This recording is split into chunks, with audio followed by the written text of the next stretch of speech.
we now have the electric skateboard with a tail. We're gonna try and do a kickflip today, see how it goes, maybe a tray flip.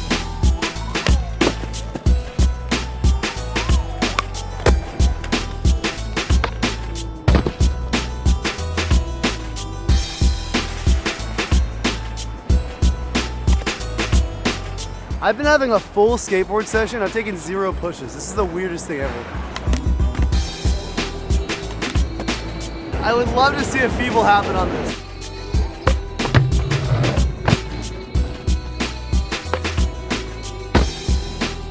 All right. Well, this thing held up. Cool.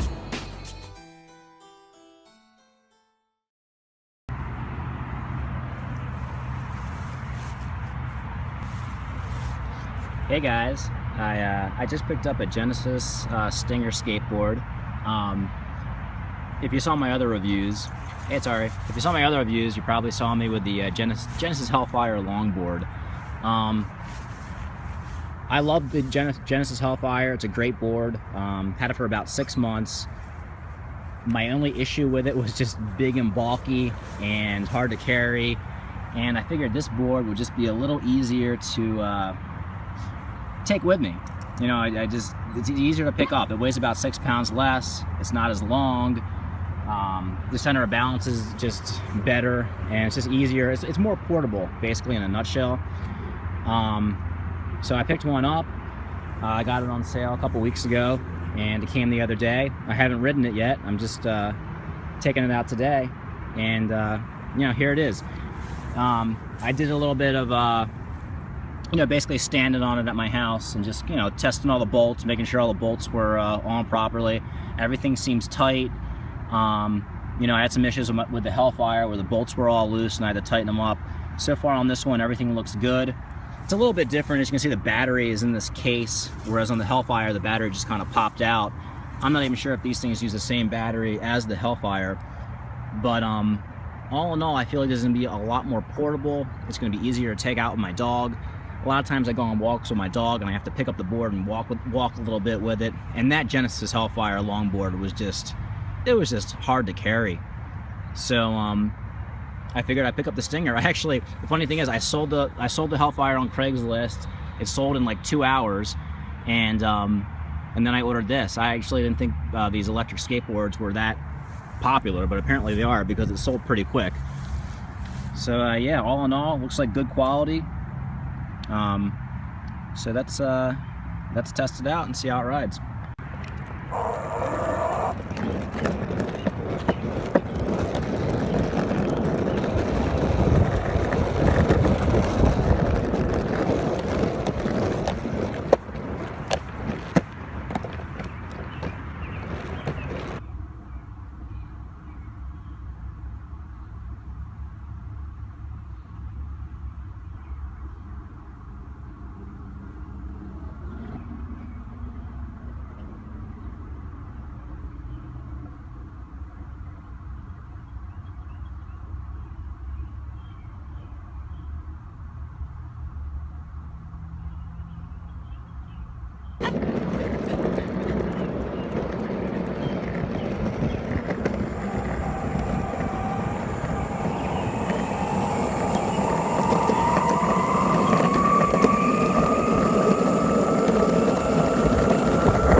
Alright guys, just got done riding this thing for about 30 minutes and I am really impressed with the Genesis Stinger skateboard. It's pretty much exactly what I was hoping for. I was looking for something more nimble, something easier to carry, something that just felt like, you know, I could turn easier on. If I had to make a U-turn, I could make it because it operates like a regular skateboard. So I can just kick back on the back and, you know, do a full U-turn whenever I want to. It's an all-in-all great board. I think this is a great board for commuting around town, for school. Since it's a skateboard, you can do tricks on it too. I can't because I'm not very good, but the only difference I noticed between the Stinger and the Hellfire is I feel like the Hellfire has a little more power. The one thing, the remote, it looks the same, but it's not the same. On the Stinger board, the remote had a little notch at top speed. It kind of clicked over, so you'd push the remote all the way up, and basically once you went all the way up, there's a little notch past the top, and you get some top speed out of it. This remote doesn't have that. I don't know if it's just the new remotes or it's a special remote for this board where they don't want you to have that extra speed. And I'd say, you know, you're losing about 2 or 3 miles per hour. This board is a little bit slower than the Hellfire. I did read there's like an unlock you can do, which I'm going to try on my next video and see if that makes a difference. But as far as the torque and everything, it's good. It's just as powerful as the Hellfire. As far as range, I don't know yet. I mean, I haven't ridden it long enough. I'll do another video down the line. But all in all, I'm glad I sold my Hellfire. And I hate to say that because I love the Hellfire. But for me, I got to carry the board a lot. I need to make, you know, I need to make turns, especially around my neighborhood. I feel like this is just a better fit for me. This is actually the board I initially wanted to get about 6 months ago, but they were out of stock. So I ended up buying the Hellfire. And again, I love the Hellfire. Great board, great commuter board. It's definitely more stable because it's just a big board. But for me, it was just too heavy, too bulky, and I just needed something a little smaller. But as far as the quality, I mean, the quality is just as good as the Hellfire.